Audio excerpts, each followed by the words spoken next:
Well, good morning, everyone. Thanks for being here. My name is Don Kimmelman. I'm a managing director at the Pew Charitable Trust, which is the parent organization of the Pew Research Center. Pew Research Center's Global Attitude Project was created in 2001 with a mandate to measure public opinion around the world on the big controversial topic of globalization, which was the biggest controversy at that time.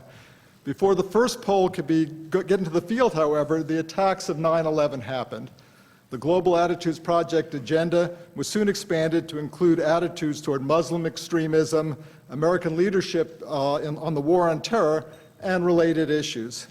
Since 2002, Global Attitudes has released 24 reports on a wide range of issues of transnational concern, from globalization to democratization, to China's growing influence, to how Muslims and Westerners view each other. But the project's most widely cited findings have involved the dramatic decline in support for America among key allies and throughout the Muslim world. For better or worse, Global Attitudes has become the de facto scorekeeper on the vital matter of how America is perceived around the world. Andy Kohut, the Pew Research Center's president, has a fresh batch of numbers to share with you today, the results of Global Attitude's first survey since President Obama took office. I think you'll find plenty of interesting material in this rich and comprehensive report. Understanding global public opinion seems essential for any policymaker or concerned citizen trying to make sense of today's increasingly interrelated world. For that reason, the Pew Charitable Trust has been proud to support the Global Attitudes Project since its inception. I want to thank Andy Kohut for his exceptional leadership of this project, and also to express Pew's appreciation to our two eminent co-chairs, Madeleine Albright and John Danforth, for their insights and guidance. Andy will now summarize the findings, and then Secretary Albright and Senator Danforth will provide some analysis. Andy?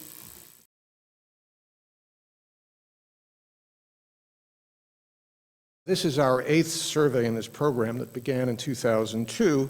And over the years, we've actually completed more than 200,000 interviews in 55 countries. The poll that we're talking about today is 27,000 interviews in 25 nations. The survey was done May 18 through June 16. Most of these were personal interviews, and they're fairly in-depth. This is not a quick poll. There were phone surveys, however, in North America, Western Europe, and Japan. This poll updates the image of the United States, views about the president, views about American policies that we've been tracking over the years. And of course, this year we also look at, in great depth at how people around the world view Barack Obama. In particular, we examine the impact of his Cairo speech on attitudes in Israel and the Palestinian territories. Subsequent reports in this series will look at Mexico, public opinion in Mexico and public opinion in Pakistan, two troubled countries in some depth, but that's for later. Now to this, what we consider our main survey. As Don noted, we've been one of the principal chroniclers of the rise of anti-Americanism over the past 8 years. But now we're beginning to document a revival of the American image in many parts of the world, reflecting confidence in Barack Obama. In many countries, opinions of the United States are now about as positive as they were at the beginning of the decade before President Bush took office. And that was pretty surprising to me. I'm not at all surprised that Barack Obama is popular. We knew that from the surveys that we had done last year and the other surveys we've seen since. But that this popularity is translated into a change in attitudes toward the United States. The improvements have been most profound. The numbers have moved the most in Western Europe, where having a favorable view of the United States has soared. I'll just give you two key numbers. In Germany, 31% last year said they like the United States. That number was 64% this year. That was the first one to come in, and I thought, wow, the Germans, it's got to be strange. But then the French numbers came in, and it went from 42 to 75, and that was the case in Spain and Britain as well, with the really profound changes. But it's not only Western Europe. Opinions of the United States were better in the key countries of Latin America, Africa, and Asia. Brazil, for example, from 47 to 61, and Mexico from 47 to 69. I won't read all of these numbers. I'll show some of them to you. The disappointing finding from the point of view of the United States is the needle barely moved in the Muslim public, among the Muslim publics that we questioned. Most Muslims in the survey continue to distrust the United States and disapprove of its policies, the new president notwithstanding. In Turkey, for example, last year we had a 12% favorable rating. That's gone as high now as 14%, which is to say it hasn't moved statistically. In the Palestinian territories, it went from 13 to 15, no change. Similar in Pakistan. There were small gains in Egypt and Jordan, but they were marginal gains. There's really no change in public opinion, no significant change in public opinion about the U.S. The big boost is in Indonesia, where most people, I think 85%, know of Barack Obama's time there, and America's favorable rating went from 37 to 63%. Israel was the only country in the survey, only public of the 25, where the current U.S. rating is lower than it was last year. It's still pretty high, it's 71%, but it was 78% last year. Personal confidence in Obama is fueling this resurgence in most of these countries. Belief that he will do the right thing in foreign affairs is almost universal. The numbers are extraordinarily high. I'll show them to you. In these countries, lack of confidence in President Bush had been endemic. It was pervasive since the war in Iraq, 2003. The gaps, the Obama-Bush gap, are phenomenal. In France and Germany, Obama's ratings are higher than Sarkozy and Angela Merkel's ratings in their own country in terms of having confidence in their conduct of foreign policy. I think it's important to understand one thing that we found from our analysis, and that is views of the U.S. are being driven by personal confidence in Obama, not so much by reactions to the things that he has done, and we asked about those things, or about specific expectations about what he will do. It's in how they see Barack Obama in personal terms, how much belief they have in him. However, even in the Muslim countries I wouldn't say however, but even in Muslim countries where the U.S. remains unpopular, significant percentages of the people that we polled said that they have some confidence in him. In Egypt and Jordan, 42% and 31% respectively. Those are pretty high numbers compared to what we had seen about the way Muslims viewed President Bush over the years. Excuse me.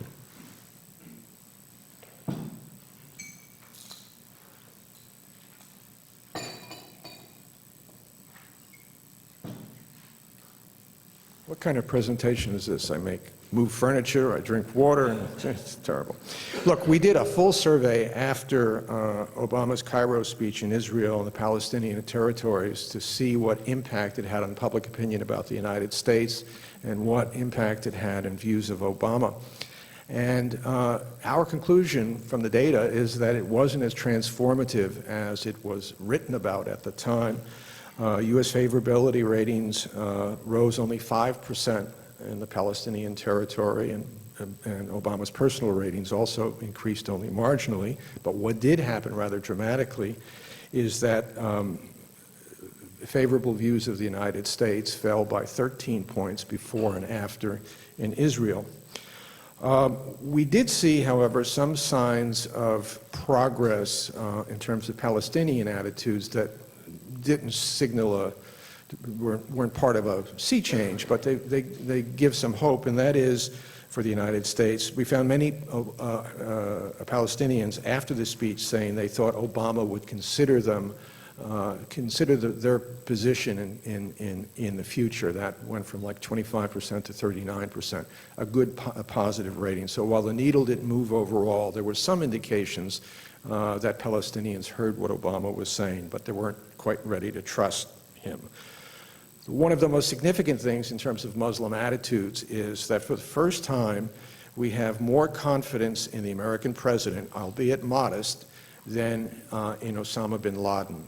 In the Bush years, larger percentages in many, not all, but many of these countries, or I would say most of these countries, have expressed more confidence in bin Laden than in President Bush. More generally, the poll found broad approval for most of Obama's foreign policies. There was support everywhere for closing Guantanamo and withdrawing troops from Iraq. No surprise there. What was surprising was how little support and how much opposition there was toward about sending more troops to Afghanistan. In every country of the world, save a few, most people said this is not a good idea. That includes the NATO countries. In fact, the NATO countries for the past 2 years have been saying we want our troops out, so it's not surprising that there's lack of support for more troops. Nonetheless, there's very high expectations of Obama. People think he's going to seek international approval before using force. He's going to be a multilateralist, and that he's going to convince the United States to take action on climate change. I should add, however, in closing this part of the presentation out, that for all of the positive opinion, problematic perceptions of the United States continue. There are overwhelming numbers of people say that the United States is having a big influence in their country in a general way, and most of these people say, majorities of these people say it's not a good influence. The U.S. is not now seen as acting multilaterally, even though people expect Obama to be multilateral, a bit of a disconnect there. And majorities in 20 of 25 countries believe that the U.S. economy is hurting their own countries. This has not translated into a lower U.S. image as we speculated that it might last year, and that's perhaps one of the dividends of Obama's strong popularity. The most positive sign for the U.S. policy was that there's renewed support among our allies for U.S.-led efforts to combat terrorism. We saw in 2002 a lot of support for U.S. efforts to combat terrorism. After the war in Iraq, it stayed at a very low level. It's gone back up in most of the countries, save the Muslim countries.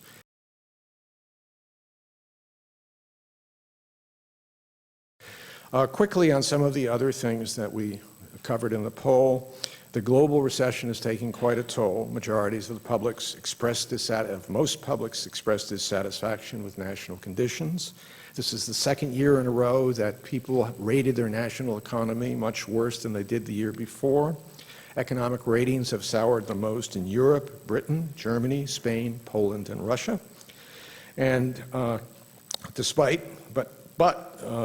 this recession, global publics continue to endorse a free market economy. Most continue to say that global trade, not free trade, but global trade is a good thing.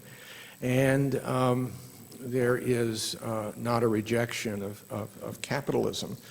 Large majorities, however, do call for protection against foreign influence, and they would like to see their trade relations, their country protect them in trade relations. And most favor greater restrictions on immigration. Large majorities of the publics in all 25 countries see global warming as a problem. Again, the Americans and the Chinese are less intensely concerned about this than other publics. But even in these hard times, 23 of 25 countries favor environmental protection, even at the expense of slower economic growth and some loss of jobs. What we did find, however, there was more sensitivity on prices. Only 14 of the 25 countries favored taking steps to deal with global climate change if it meant that prices would increase. We did find also little public consensus around the world as to which country is best to take the lead in dealing with the problem of global climate change.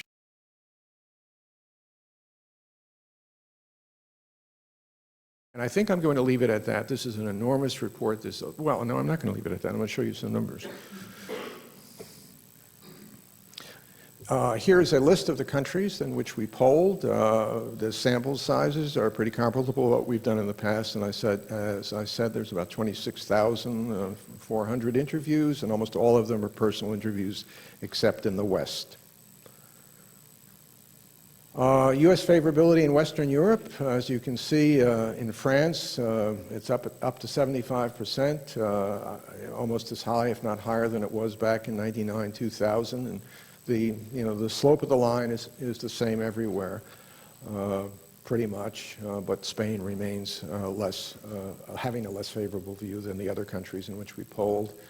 In the Muslim countries, there's relatively little movement. The movement that we see in Lebanon reflects the views of Sunnis, not Shia. I think the difference between Sunni and Shia on this question is 95% versus 2%. It's the biggest gap you will ever see in any country among Muslims. In other countries, there's a great rise in Indonesia from 62% to 37%. Nigeria, also a big increase. In Pakistan, we have a steady 15%. I might add another question in the survey found that 64% of the Pakistanis think the United States is not their partner, but in fact, their enemy. Other countries, modest increases in much of Asia, but the opinions were relatively positive in Asia. They didn't take the dip about the United States, didn't take the dip that they had taken in Western Europe, 70 to 78 in South Korea, 41 to 47 in China.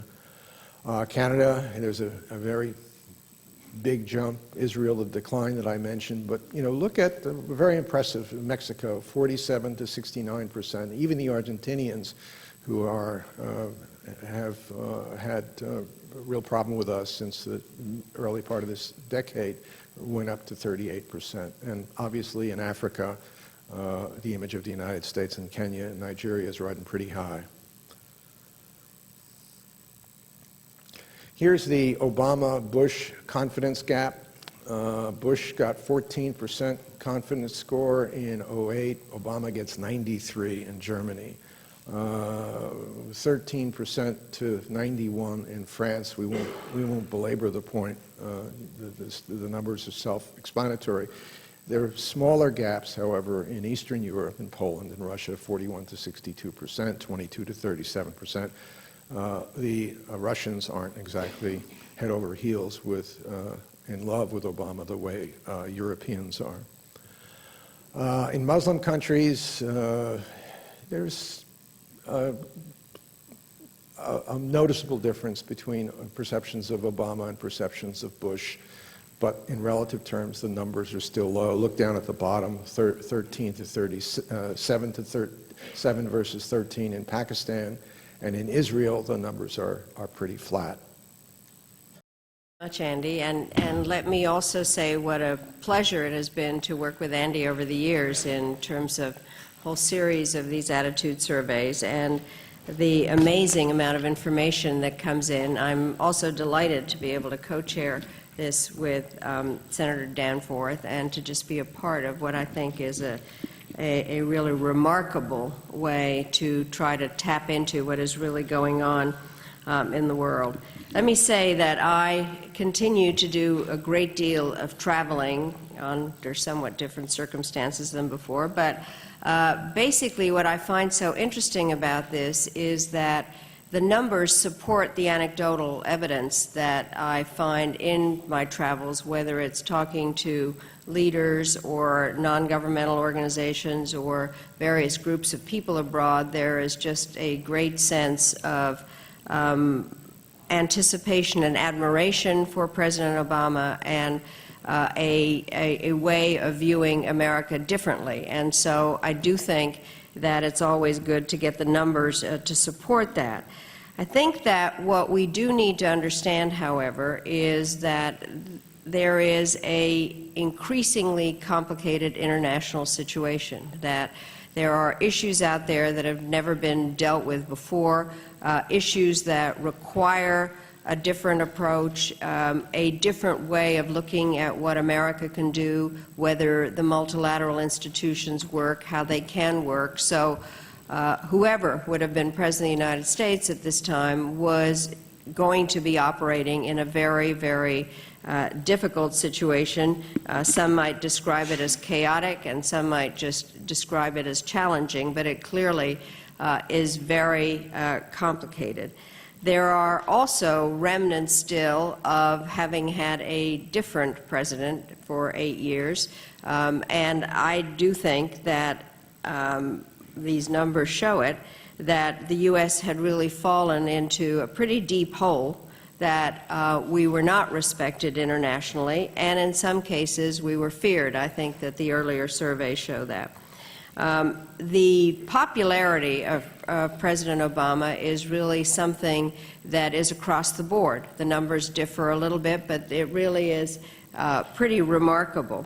And so the question is, so what? I mean, it is very nice to have a president who's very popular, but as somebody who has been and continues to be interested in U.S. national interest, I believe that his personal popularity and the kind of new respect for the United States for having elected him, I think translates positively for our national interests.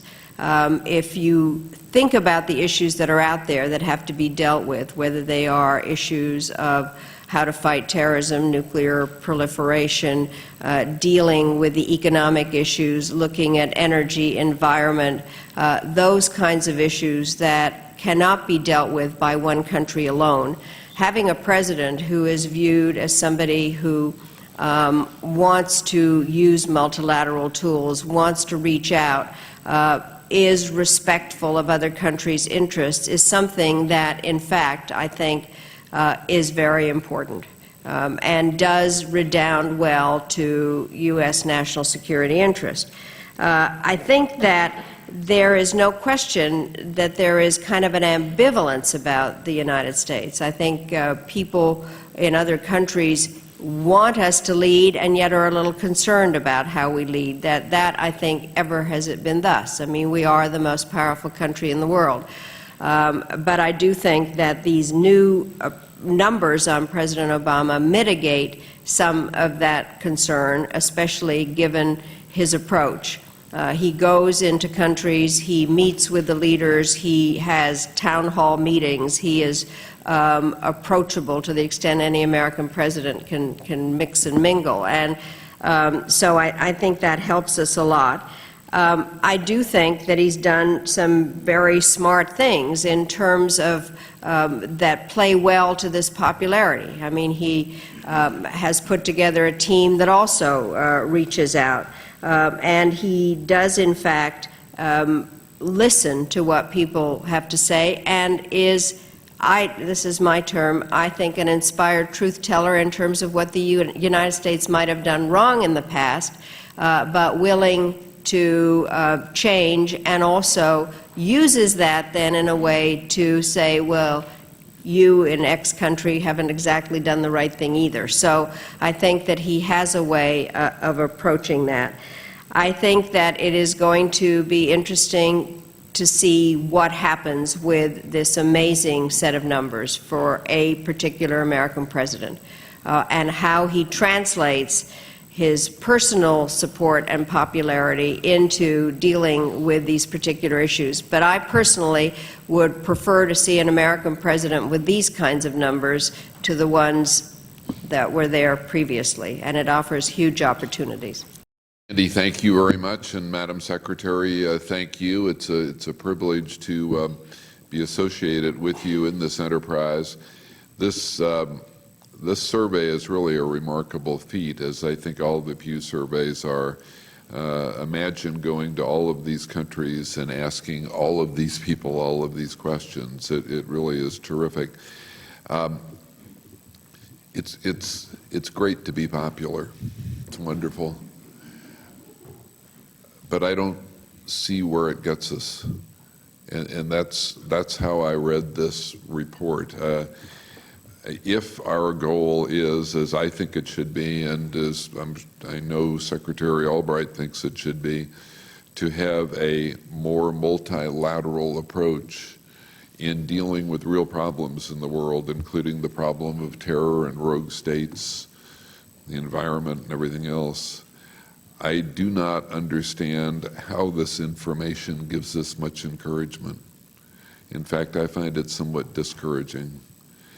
I think that the popularity of President Obama and the increased popularity of the United States is a function of a less assertive and more passive approach, particularly to dealing with terror.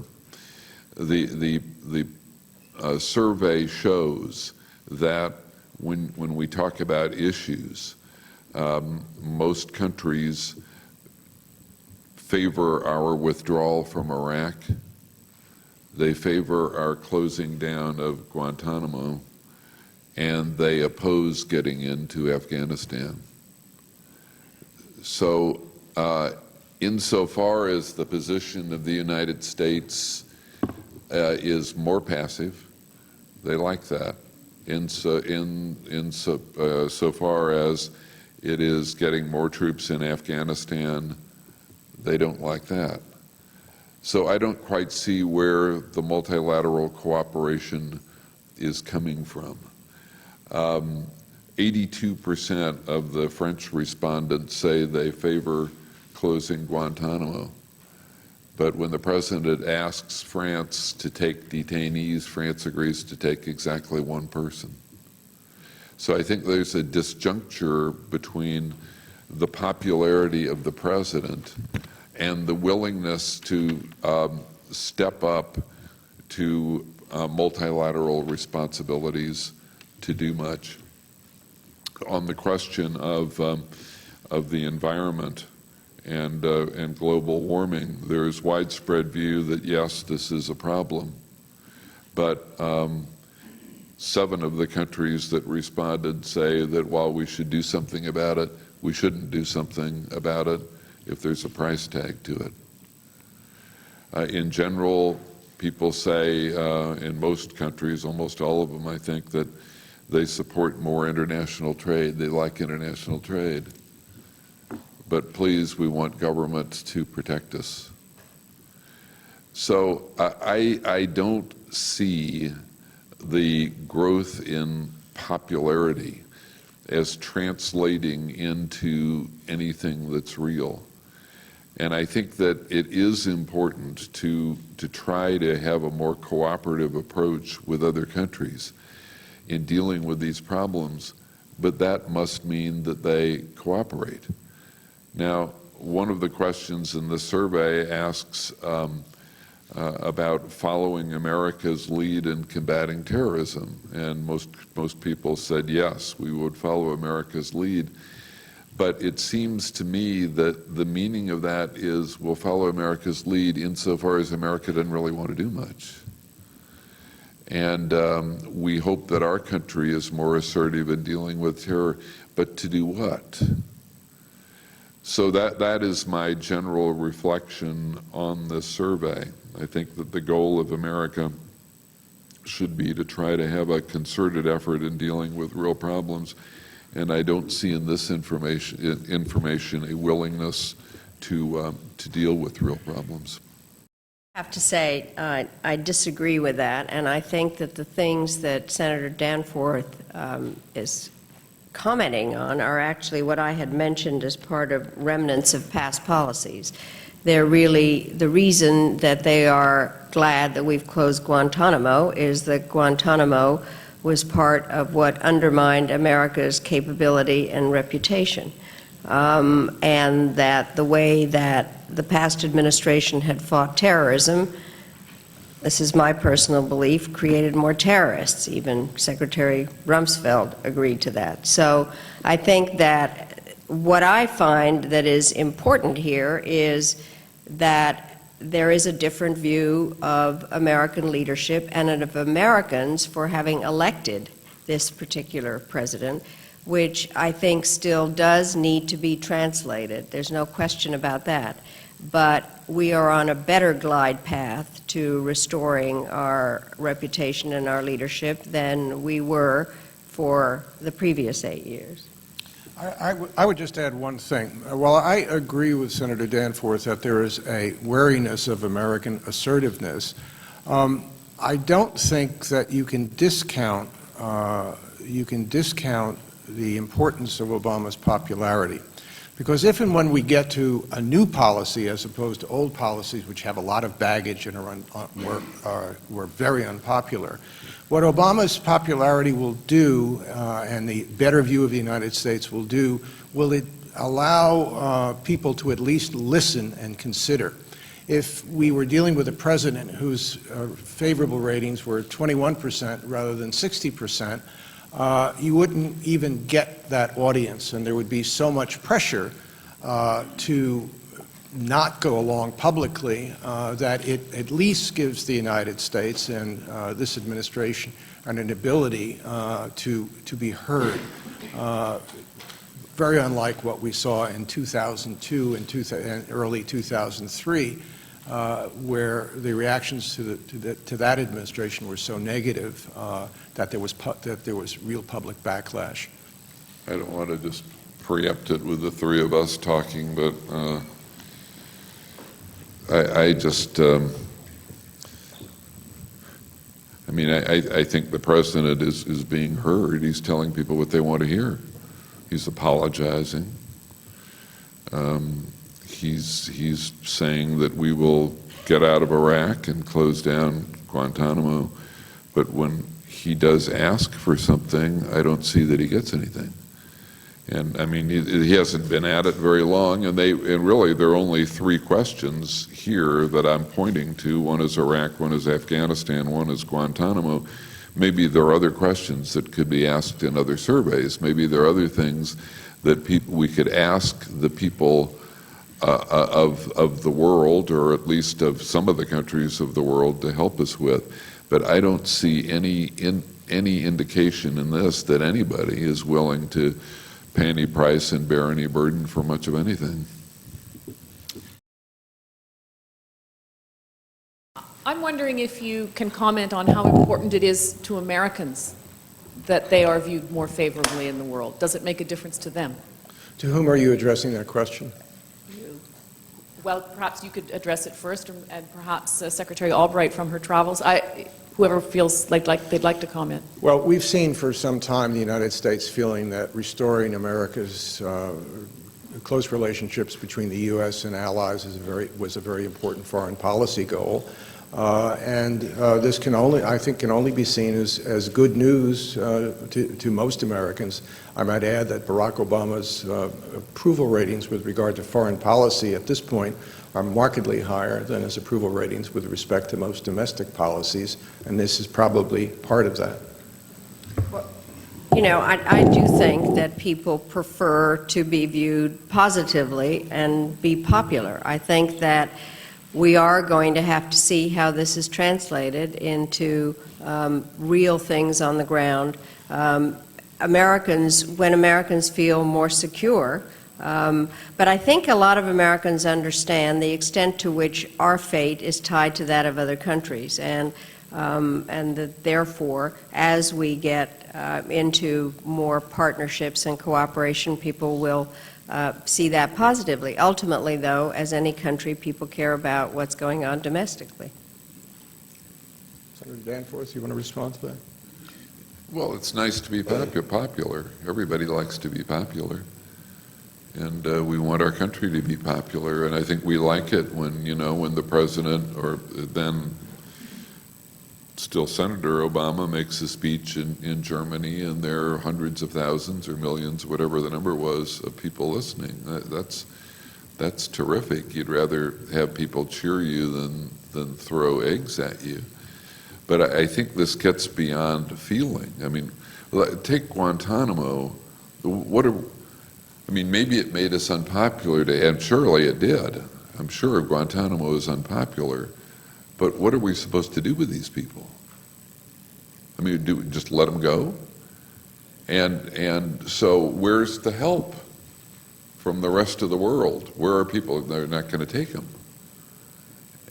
So that's my whole point. I mean, it's not that the popularity is bad, it's wonderful, but where do we go from here? And if the popularity is based more on a more passive and less assertive approach, then what do we do in the real world of terror and rogue states? There's a question back here. Tell us your name and to whom you're addressing the question. My name is Madeleine. I'm with the South African Broadcasting Corporation. I want to ask just one quick question, but just a very small comment about the president's popularity. I mean, I agree with you totally. He's very popular where I come from. His speech in Ghana, for instance, he touched very important issues, but unfortunately, he was preaching to the people who are already converted. I mean, it didn't go in the grassroots. I mean, some of the people in South Africa, Mozambique, and Mauritius, where I was, don't even know he was in Ghana. I suppose it's because of the media, the accessibility. Try to bring the question to a point. We got a lot of people here. Yeah. What is your question? And my question is, I see that his popularity in the two countries in Africa you researched, that is his hometown in Kenya and Nigeria, the most popular, are very high. Did you find out, because I'm not sure if, like in Germany and France, he might be more popular than the leaders there? We did not do that. We hope in future surveys to broaden our coverage of Africa, and periodically we've done as many as 15 African countries, and we did not compare Obama's popularity to the popularity of the leadership of these countries as we did in Western Europe. But again, we're going to do a lot more research in Africa and other places over time. Thank you. Right here. Thanks. Andrei Sita from TASS from Russia. My question is for Secretary Albright. Madam Secretary, how do you explain the lingering doubts, the lingering concerns in Russia and in the US about Russia, which is also in the survey? And what does it tell you about the future of our relations, especially in the effort to reset the relationship? And also, if you could, I apologize, this is a sort of a parochial question, but my broader question is, can you explain to us what is your view of the new approach of Secretary Clinton, who now describes a quote-unquote multi-partner world as opposed to the multipolar world? Thank you. On the issue of U.S.-Russia relations, I think that, again, you can't snap your fingers and have something be totally different. We have had a very long adversarial relationship with Russia throughout the Cold War, and there was a real attempt in the 90s to change that and to have a respectful interaction with the Russians. What I have seen in my own dealings is that there is a lack of trust between the U.S. and Russia for a number of different reasons, and that when President Obama and Vice President Biden have spoken about the reset, it is in order to develop, I think, a pragmatic relationship between two very important countries. I think that it is true in at least what I've seen of Russian polling is that basically the younger generation in Russia is actually quite distrustful of the United States. And I also think that President Obama's approach when he was in Moscow was one in which he did what he does in other countries. I mean, he tells it like it is. And his appearance at the New Economic School, I think, explained where he wanted the relationship to go. And yet now there are going to be some very practical effects. The question is how the strategic arms control talks will go, what the relationship is going to be on NATO-Russia, and at the same time reaching out, wanting to work with Russia, but also making clear that we don't believe in spheres of interest. And so I think there's going to be, on both sides, a very practical and pragmatic approach, cooperating where we can. On the Secretary Clinton question, I think that this has to do with the way that the United States believes that we should be operating in the 21st century, that there are issues that cannot be dealt with by any country by itself, and that partnerships are needed, and that this is not, the way Secretary Clinton put it, we are not in the 19th century of a concert of powers, and we are not in the 20th century of a balance of powers, which kind of is the multipolar view, much more in terms of multi-partnerships where there has to be cooperation in order to resolve global warming or nuclear proliferation or world hunger. And it's a very practical approach, and that's the way I see it, and that's why these numbers in terms of President Obama's popularity, when people know that he is into a multilateral approach, is useful. And I would just make the following statement, is we have to remember it is July 23rd. He has been in office 6 months and 2 days. And has, I think that there is no way that one can undo the effects of the last 8 years that quickly, and that the reason that I'm encouraged, one is I'm an optimist, is that basically it provides a great basis for changing. It is not, you know, when we do this again in 8 years, we'll see where we are. But I think that at the moment, this is a very encouraging set of numbers with some warning signs that are out there that need to be considered. I think the Afghan issue and the lack of support for that is something that obviously has to be taken into account. Bowman, Voice of America. For Dr. Kohut, is there anything in your research that suggests the sustainability of President Obama's personal popularity, or maybe he's enjoying a honeymoon period on the world stage similar to the one that he's enjoyed at home? No, there's nothing here that gives an indication of what the future will hold. I think the one thing that would argue that these numbers are pretty robust, or opinions about him are pretty robust, is how consistently positive people are, and the way his personal approval ratings and confidence in him has translated into changed opinions about the United States. That would argue that this is a pretty powerful set of perceptions, which isn't to say that they're not going to change. We just can't. We just can't predict the future.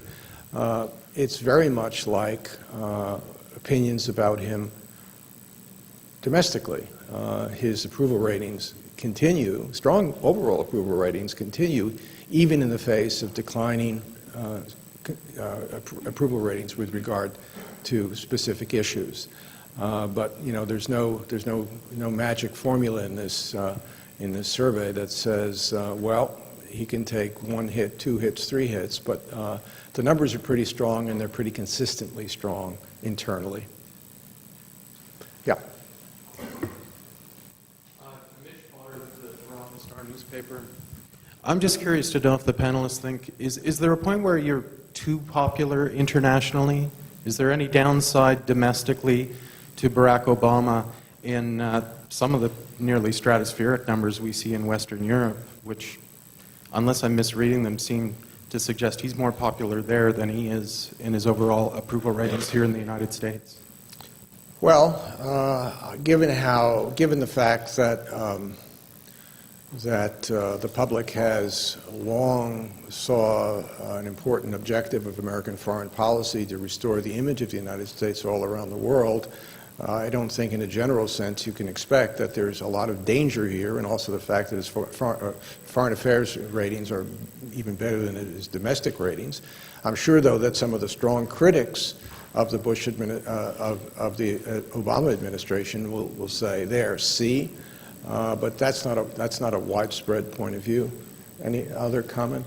I think that people, I know Senator Danforth will say it's nice to be popular. It is nice to be popular. And I think that people feel better if we are liked. You know, Americans now don't have to say they're from Canada when they travel around. But the bottom line is, ultimately, he will be judged a lot on how much attention he pays to domestic policy. And so I think that that is important, and the two go together. And a lot of the issues that are domestic policy issues, such as energy, ultimately have a foreign policy dimension, but they go together. I'm sorry, go ahead. It's nice to be popular. I think President Obama is an enormously attractive person and a very, very gifted politician, very, very able. I think that most Americans, for now, like the idea of our president being popular in the world and like the idea of our country being better thought of in the world. However, the number one responsibility of President Obama is to protect the people of the United States in a very dangerous world. And the ultimate question is going to be, how effectively is he doing that? And what steps is he taking? And how able is he to garner support from other countries to help us in that effort? Those are going to be the ultimate questions. And if he's gaining international popularity by telling people what they want to hear, and by getting very little in return, and by taking kind of an apologetic approach for the United States, I think people are going to really judge him ultimately on, okay, are we safer because of this, or are we less safe because of this? Because you've now said this a couple of times, Senator, and I have to dispute this. I think when he makes speeches abroad, he does something that I think is quite brilliant, which is to accept some responsibility for past actions that have been wrong, and then say, okay, I have said that we did this wrong, but you did something wrong too. And it allows him to be able to get at the point that others have responsibility for that particular action. I think it is a lot of things that people do in their lives because I think the U.S. did do some things wrong. And the sign of a really great country and a great leader is to say, we didn't do this right, instead of saying everything we've done is brilliant. So I don't accept the fact that he goes abroad to apologize. He goes abroad and tells the truth, and I think that's very important. In the back there. Rima Hamdiya with Russia Today News, the Arabic service. The higher ratings of Obama and the U.S. administration in general in the Muslim world translates into a drop in Israel. This sounds like a hard game to play. How do you think Obama is going to go about it? Whom would you like to address that question to? Well, I think that what President Obama has said, and is evident in the work of Senator Mitchell, is that the United States is going to have a much more active role in trying to bring about the Israeli Palestinian peace process, and to not kind of, I think there was a very interesting roadmap that President Bush put out, but they never took it out of the glove compartment. And so the bottom line is that President Obama and Senator Mitchell and Secretary Clinton are going to be much more actively involved. What happened is that President Obama, and it goes to the point of his speeches, in Cairo, he gave a very important speech in which he made clear what we needed to do vis-a-vis the Muslim world, that the Muslim world, by the way, I hate that term because it's not monolithic, but I think that that things that had to happen. He also made clear about the freezing of the settlements, and so he is pointing out that the role the U.S. can play is to bring the parties together on a very, very difficult set of issues. One last question here. Hi, Amanda DeBard with the Washington Times. Could you put the environmental data into perspective as far as moving forward with international climate discussions? To whom are you? No, I think you. Well, I think what this survey shows is that there's a good deal of support for dealing with the environment and dealing with global climate change specifically. I was surprised that the numbers did not decline markedly when we asked people about taking steps to protect the environment, even if it leads to less economic growth and some job loss, those numbers held up pretty well at a time when people are very concerned about jobs and very concerned about their economies. There was more concern about prices, and so that's obviously one of the pressure points in consideration of policy, and whether people will see dealing with global climate change is something that's going to drive up their prices at a time in which their currencies, dollars or whatever their currencies, are very stretched. Certainly, the expectation that the United States is going to take steps to deal with this issue is very clearly apparent, both around the world and even to a certain extent in the United States.